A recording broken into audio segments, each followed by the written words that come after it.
Hej och välkommen tillbaka till CV-kursen. Nu är det dags att börja titta på hur vi faktiskt konkret ska justera och skriva vårt CV i Canva, som vi pratade om tidigare, för att vinna det här drömjobbet.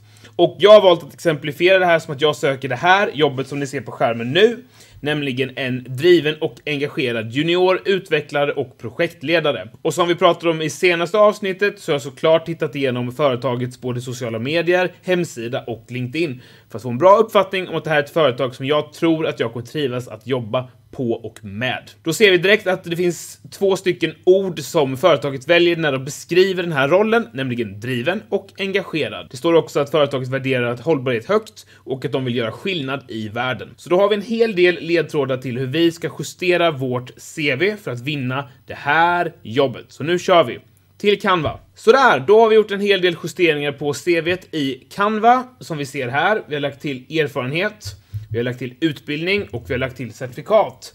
Bredvid att vi har kontaktuppgifterna och färdigheterna som vi pratade om tidigare i det förra avsnittet. Och nu när vi tittar på arbetsannonsen till vänster här och jämför med CV:t så kan vi se att vi har återanvänt de nyckelorden som vi pratade om tidigare, det vill säga driven och engagerad, speglas situationsbaserat i och med att vi har då lagt till att vi var projektledare och jobbade med 15 stycken säljare. Vi studerade simultant med arbetet den här distanskursen, grundläggande programmering i Python, och vi har byggt 3 stycken projekt på fritiden och att ett av de projekten faktiskt har använts av den nuvarande arbetsgivaren. Och det här är väldigt viktigt i CV:t att försöka dels situationsanpassa, det vill säga förklara i vilken situation det du har gjort faktiskt har gjort skillnad och vilken den skillnaden är. Samt att poängtera prestationer som du har utfört, till exempel här i exemplet att vi har vunnit ett regionalt pris i en hållbarhetstävling då vårt team var det som hade mest mångfald. Så att endast skriva att vi är drivna och engagerade räcker inte i ett CV, utan vi måste också förklara det genom att poängtera i vilken situation det faktiskt har visat sig, samt att försöka påvisa de prestationer vi har utfört på det nuvarande arbetet. På utbildningssidan kan vi se i min profil att jag inte har jättemycket utbildning, men eftersom att utbildning endast är meriterande, vilket betyder att det är bra att man har det,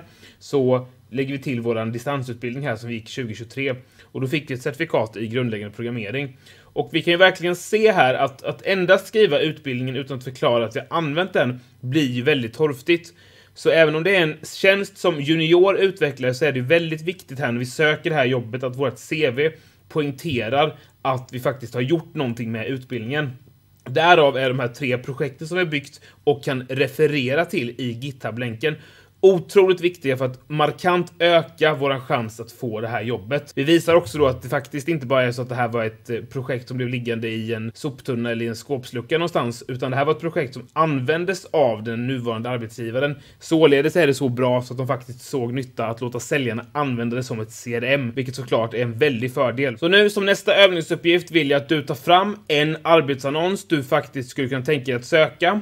Lägger upp den och tittar på vilka nyckelord du kan identifiera och sedan anpassar ditt CV i Canva, din erfarenhet och din utbildning och skriver det riktat mot den arbetsannonsen. Nu kör vi!